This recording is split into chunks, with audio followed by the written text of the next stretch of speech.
بسم اللہ الرحمن الرحیم۔ حضرت نوح علیہ السلام کے واقعہ بفرمان معصومین علیہم السلام کا 7واں حصہ آپ ملاحظہ فرما رہے ہیں۔ اگر آپ نے پہلے 6 حصہ ملاحظہ نہیں فرمائے تو مکمل معلومات سے آگاہی کے لیے پہلے وہ دیکھ لیجیے۔ حضرت نوح علیہ السلام نے اللہ تعالیٰ سے اپنی قوم کے لیے عذاب طلب کیا۔ اللہ تعالیٰ نے حضرت جبریل علیہ السلام کو 7 دانہ خرما کے ساتھ بھیجا۔ انہوں نے آ کر کہا، اے پیغمبر خدا، اللہ تعالیٰ فرماتے ہیں کہ یہ لوگ میرے پیدا کیے ہوئے ہیں اور سب میرے بندے ہیں۔ میں ان کو اپنی بارکی غضب سے ہلاک نہ کروں گا جب تک کہ تاکید کے ساتھ ان کو دعوت حق نہ دی جائے اور ان پر حجت بخوبی تمام نہ ہو جائے۔ لہذا اپنی قوم کی ہدایت کی کوشش میں مشقت اور تکلیف برداشت کرنے کے لیے پھر مشغول ہو، جس کے سبب سے میں تم کو ثواب عطا کروں گا۔ اور ان خرموں کو بوئیں جب اگیں اور بار آور ہو، اس وقت یقیناً تمہاری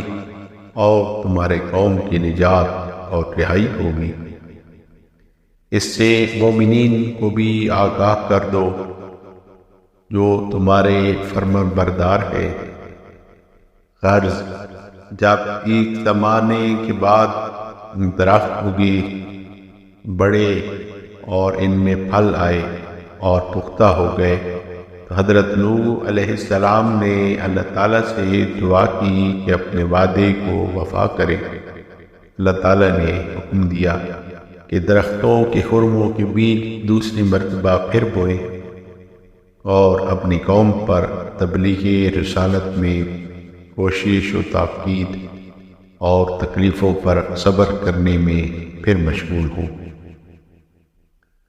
یہ خبر حضرت نوح علیہ السلام نے مومنوں کو پہنچائی تو ان میں سے 300 اشخاص مرتد ہو گئے اور کہنے لگے کہ حضرت نوح علیہ السلام جو کچھ دعویٰ کرتے تھے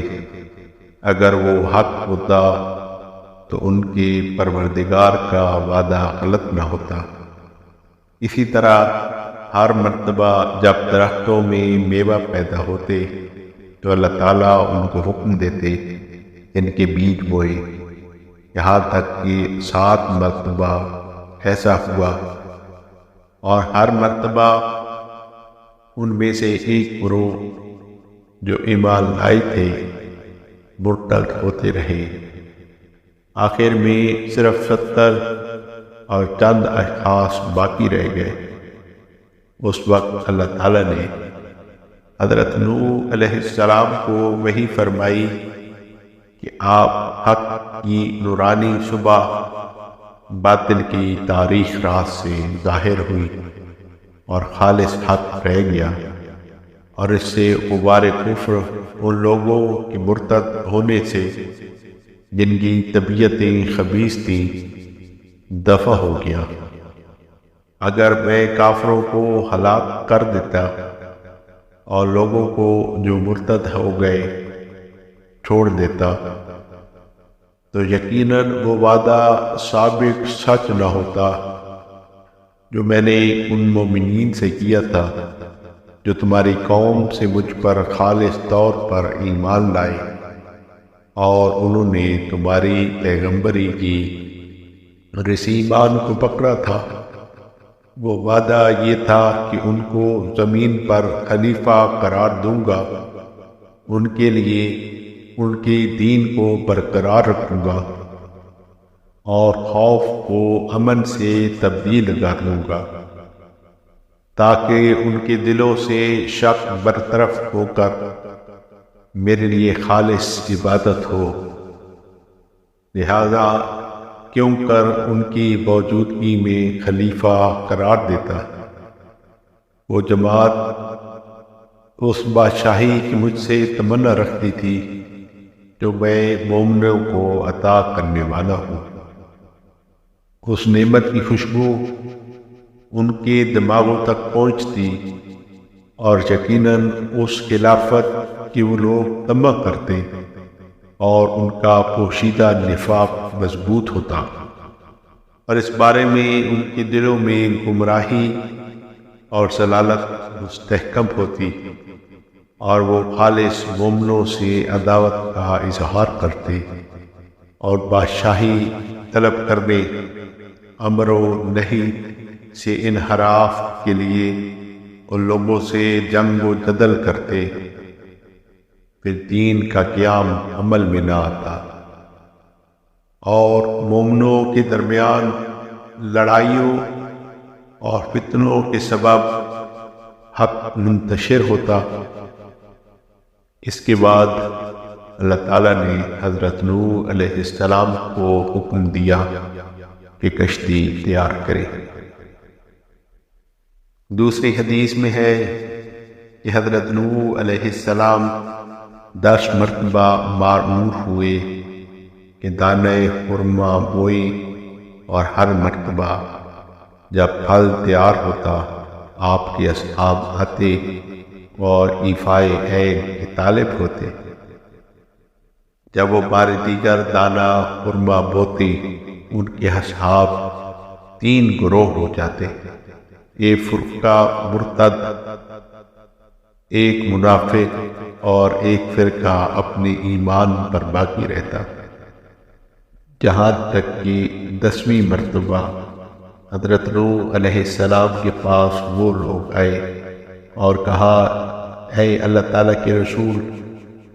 آپ جس قدر چاہیں وعدہ کی ایفا میں تاخیر کریں،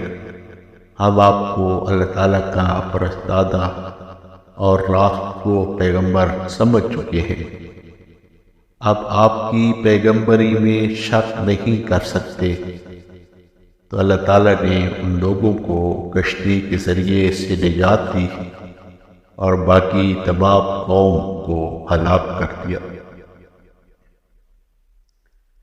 امام جعفر صادق علیہ السلام سے منقول ہے کہ حضرت نوح علیہ السلام نے طوفان کے وقت زمین کے تمام پانیوں کو طلب کیا، اور سوائے آب گندک اور آب تلخ نے سب نے قبول کیا۔ امام حسن علیہ السلام اور امام حسین علیہ السلام سے منقول ہے کہ حضرت نوح علیہ السلام نے تمام پانیوں کو طلب کیا، جن چشموں نے آپ کا حکم قبول نہ کیا ان پر آپ نے لعنت کی تو تلخ اور ہری ہو گئے۔ حضرت امام جعفر صادق علیہ السلام سے منقول ہے کہ حضرت نوح علیہ السلام ماہ رجب کی پہلی تاریخ کو کشتی میں سوار ہوئے، اور آپ نے ان لوگوں کو جو آپ کے ساتھ کشتی میں تھے حکم دیا، تو اس دن سب نے روزہ رکھا۔